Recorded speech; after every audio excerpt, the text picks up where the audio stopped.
suis Fadi El Abdallah, le porte-parole de la Cour pénale internationale.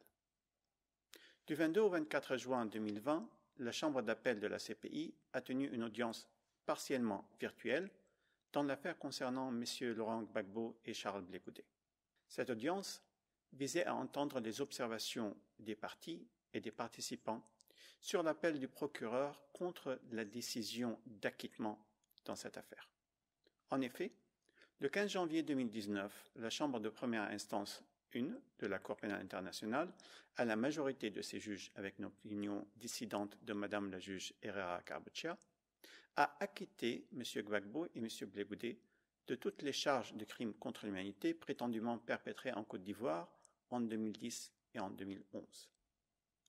Une décision dûment motivée sur cet acquittement a été rendue par écrit par les juges le 16 juillet 2019.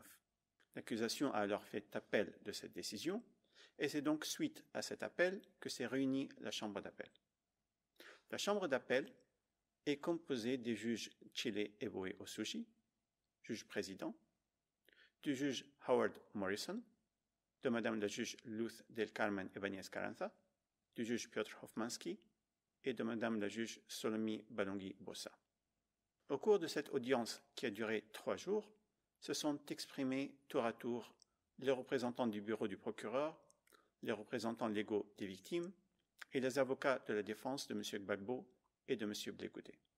Les 2 acquittés ont également participé à ces audiences, même s'ils n'ont pas directement pris la parole.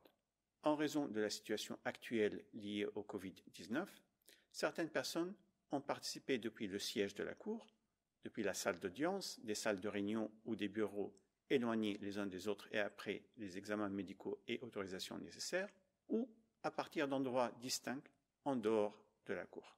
Et après avoir entendu les arguments des parties et participants, les juges de la Chambre d'appel leur ont également posé un certain nombre de questions auxquelles ils ont eu le temps de répondre.